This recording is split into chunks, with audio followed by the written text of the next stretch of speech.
Hello students of BCom third year. आज हम आपको फाइनेंशियल मैनेजमेंट में पढ़ाएंगे। आज हमारा टॉपिक है business finance and finance functions, यानी कि व्यावसायिक वित्त एवं वित्त कार्य। इसमें सुनिए, सबसे पहले आता है meaning and definition of business finance. व्यावसायिक वित्त का अर्थ एवं परिभाषा। सुनिए अर्थ सुनिए पहले। सामान्य बोलचाल में व्यावसायिक वित्त का अर्थ व्यवसाय संबंधी समस्त क्रियाओं की वित्त व्यवस्था से होता है। चूंकि व्यवसाय का उद्देश्य लाभ कमाना होता है और व्यवसाय क्रियाओं के संचालन हेतु किसी न किसी प्रकार के संगठन, एकल व्यापारी, साझेदारी या कंपनी की आवश्यकता पड़ती ही है, अतः यह कहा जा सकता है कि व्यावसायिक वित्त का संबंध लाभ कमाने के उद्देश्य से स्थापित व संचालित किए जाने वाले संगठनों की वित्तीय व्यवस्था से होता है। व्यावसायिक वित्त का व्यापक अर्थ समझने के लिए व्यवसाय और वित्त दोनों का अर्थ अलग अलग समझना आवश्यक है। व्यवसाय का अभिप्राय उन समस्त मानवीय क्रियाओं से होता है जो लाभ कमाने के हेतु की जाती है, परंतु यह व्यवसाय का व्यापक अर्थ है। वस्तुतः केवल आर्थिक क्रियाओं को ही व्यवसाय में शामिल किया जाना चाहिए। इस प्रकार किसी क्रिया को व्यावसायिक होने के लिए उसमें वस्तुओं एवं सेवाओं का लेन देन अवश्य होना चाहिए। साथ ही इन लेन देनों में एक प्रकार की नियमितता भी होनी चाहिए और उनका उद्देश्य लाभ कमाना होना चाहिए। इस प्रकार व्यवसाय में व्यापार, वाणिज्य व उद्योग को शामिल किया जाता है। FC ऊपर के अनुसार व्यवसाय से तात्पर्य वाणिज्य व उद्योग के संपूर्ण क्षेत्र, आधारभूत उद्योगों, प्राविधिकी एवं निर्माणी उद्योगों तथा सहायक सेवाओं के बृहद जाल, वितरण, बैंकिंग, बीमा, परिवहन आदि से है, जो संपूर्ण व्यावसायिक जगत की सेवा करते हैं तथा उनमें अंतर्व्याप्त है। वित्त का तात्पर्य प्रायः मुद्रा से होता है तथा वित्त में इस बात का अध्ययन किया जाता है कि किस प्रकार एक व्यक्ति, व्यवसायी, विनियोक्ता, वित्तीय संस्थाएं तथा सरकार मुद्रा का प्रबंध व संचालन करते हैं। वित्त के संबंध में विद्वानों की राय एक नहीं रही है। विभिन्न समय पर विद्वानों के विचार अलग अलग रहे हैं। उन विचारों को श्रेणियों में रखा गया है। पहली श्रेणी में उन मतों को शामिल करते हैं जिनके अनुसार वित्त का तात्पर्य विपत्रों के भुगतान के लिए अनुकूलतम शर्तों पर पूंजी प्राप्त करना है।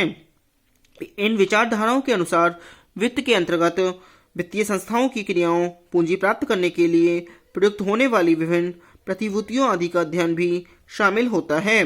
दूसरी श्रेणी में उन विचारों को शामिल करते हैं जिनके अनुसार वित्त का अभिप्राय रोकड़ के लेन देन से होता है। इस विचारधारा के अनुसार व्यवसाय की प्रत्येक समस्या, चाहे उत्पादन से संबंधित हो या विपणन से, वित्तीय प्रबंधक को ही निपटानी पड़ती हैं, क्योंकि वह किसी न किसी रूप में रोकड़ से ही संबंधित होती हैं।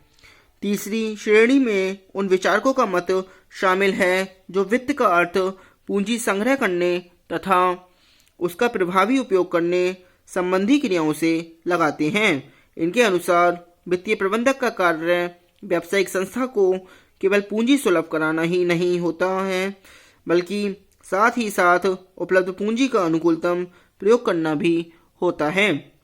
वित्त के प्रति यह दृष्टिकोण प्रबंधकीय दृष्टिकोण कहलाता है। व्यवसाय व वित्त का अर्थ समझने के बाद व्यावसायिक वित्त की परिभाषा दी जा सकती है। व्यावसायिक वित्त का तात्पर्य उस प्रक्रिया से हो सकता है जो पूंजी उगाने तथा व्यावसायिक क्रियाओं में उसे प्रयुक्त करने से संबंधित होती है। पहली परिभाषा इसमें सुनिए, रखी है गूथमैन व डूगल के अनुसार व्यावसायिक वित्त का तात्पर्य उन कार्यों से है जो व्यवसाय में उपयोग होने वाले फंड के नियोजन, संग्रह, नियंत्रण व व्यवस्था करने से संबंध होते हैं। दूसरी है ओसवार्न के अनुसार वित्त कार्य का अभिप्राय व्यवसाय द्वारा पूंजी प्राप्त करने तथा प्रयोग करने की प्रक्रिया से है। थर्ड है हार्वर्ड व अपटन के अनुसार यह किसी संगठन में नकद और साख के प्रबंध से संबंधित प्रशासकीय क्षेत्र या क्रिया का समूह है, जिससे कि संगठन के पास अपने उद्देश्यों की पूर्ति के लिए यथासंभव संतोषजनक ढंग से साधन उपलब्ध हो सके। नंबर 4, वानविले एवं डिवे के अनुसार वित्त व्यवस्था के अंतर्गत व्यवसाय के लिए प्रत्येक प्रकार की पूंजी एकत्र करने तथा प्रबंध करने की क्रियाएं सम्मिलित होती हैं। यह कार्य व्यवसाय के प्रवर्तन, संगठन, नियमित कार्य, पुनर्संगठन एवं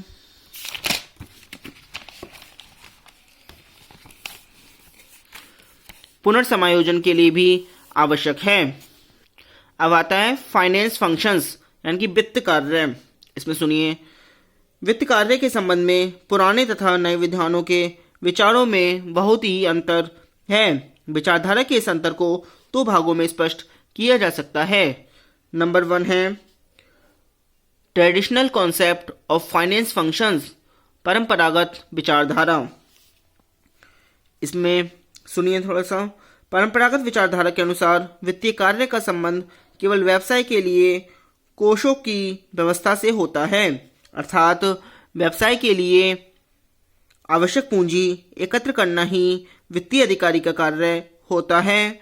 वित्तीय अधिकारी को यह निर्णय लेना होता है कि किन किन स्रोतों से कितना धन प्राप्त किया जाए, उसे प्राप्त करने का उचित समय क्या हो, किन शर्तों पर प्राप्त किया जाए आदि। वित्तीय संस्थाओं से संपर्क स्थापित करना, उनसे बातचीत करना और आवश्यक समझौता करना इसी के अंतर्गत आता है।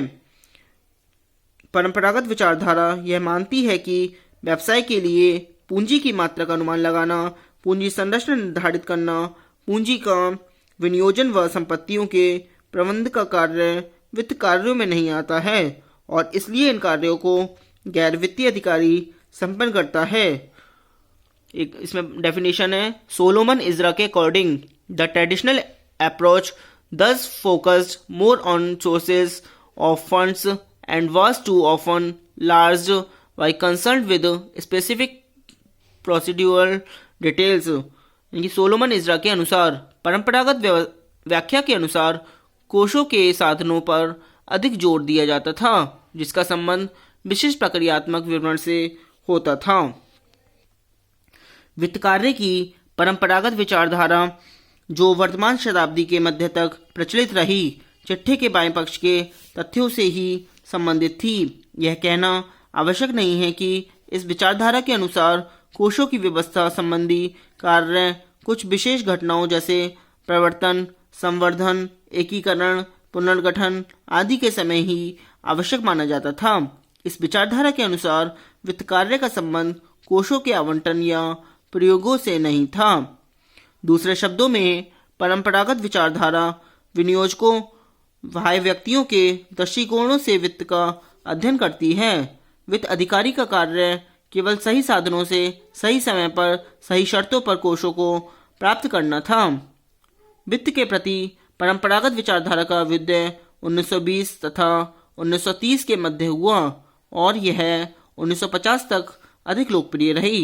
1950 के बाद अनेक नवीन परिवर्तनों के कारण परंपरागत विचारधारा के स्थान पर नवीन विचारधारा का विकास हुआ, क्योंकि इन परिवर्तनों के फलस्वरूप परंपरागत विचारधारा के प्रति अनेक शंकाएं उठने लगी और कई दृष्टिकोणों से इसकी आलोचना की जाने लगी। नंबर 2 आता है modern concept of finance function यानी कि आधुनिक विचारधारा। इसमें सुनिए, वित्त कार्य की परंपरागत विचारधारा की कमियों को ध्यान में रखते हुए आधुनिक विद्वानों ने वित्त कार्य के संबंध में नवीन विचार प्रस्तुत किए हैं। हावर्ड तथा अपटन, वेस्टन व ब्राइम, वॉकर, सोलोमन इजरा तथा वॉन हॉर्न आदि ने वित्त कार्य की व्याख्या वित्त संबंधी निर्णय लेने के रूप में की है। इन विद्वानों के अनुसार वित्त कार्य का आशय केवल वित्त एकत्र करना ही नहीं है, बल्कि उसका प्रभावशाली उपयोग करना भी है। इस प्रकार आधुनिक विचारधारा वित्तीय समस्याओं पर विश्लेषणात्मक रूप से विचार करती है। वित्त कार्य का मूल बिंदु वित्तीय संसाधनों का विवेकपूर्ण प्रयोग करना है। वित्तीय संसाधनों के प्रभावशाली प्रयोग हेतु 3 प्रकार के महत्वपूर्ण निर्णय लेने पड़ते हैं: विनियोग निर्णय, अर्थ प्रबंधन निर्णय और लाभांश निर्णय।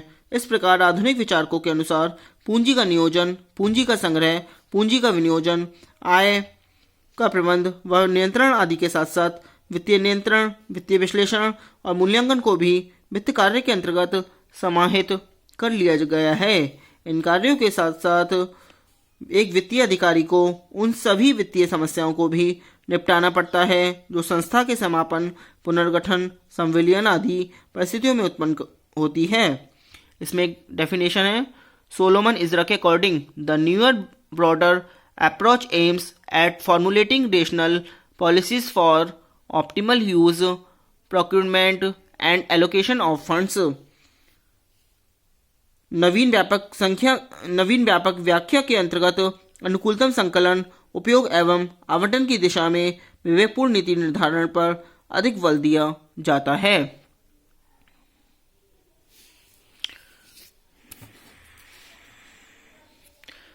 अब आता है finance function as 3 important decisions. वित्त कार्य 3 महत्वपूर्ण निर्णयों के रूप में। इसमें नंबर ए है इन्वेस्टमेंट डिसीजंस, विनियोग निर्णय। विनियोग निर्णय में दीर्घकालीन संपत्तियों में विनियोग तथा अल्पकालीन संपत्तियों में विनियोग शामिल होते हैं। दीर्घकालीन संपत्तियों में विनियोग संबंधी निर्णय पूंजी बजटिंग व अनिश्चितता विश्लेषण के द्वारा विभिन्न वैकल्पिक योजनाओं के सतर्कतापूर्ण मूल्यांकन के बाद ही किया जाता है। इस प्रकार के पूंजी बजटिंग के 3 तत्व ध्यान में रखने पड़ते हैं। पहला, विभिन्न वैकल्पिक प्रस्तावों में उसी पूंजी विनियोग को चुना जाता है जो सर्वोत्तम लाभ प्रदान करता हो। दूसरा तत्व जोखिम व अनिश्चय का विश्लेषण है। तीसरे, पूंजी विनियोगों का मूल्यांकन सदैव एक परिमाप लाभ मापदंड के आधार पर ही किया जा सकता है। नंबर बी आता है फाइनेंसिंग डिसीजंस, अर्थ प्रबंधन निर्णय। वित्तीय प्रबंध का दूसरा महत्वपूर्ण कार्य अर्थ प्रबंधन निर्णय है। अर्थ प्रबंधन निर्णय का संबंध पूंजी संरचना से होता है। नंबर सी आता है डिविडेंड डिसीजंस, लाभांश निर्णय। वित्तीय प्रबंध का तीसरा कार्य लाभांश घोषित व भुगतान करने संबंधी निर्णय से संबंधित है। वित्तीय प्रबंधक उच्च प्रबंधक को राय देता है कि लाभ का कितना भाग अंशधारियों को लाभांश के रूप में दिया जाए और कितना भाग प्रतिधारित किया जाए। आज के लिए इतना ही। Thank you very much.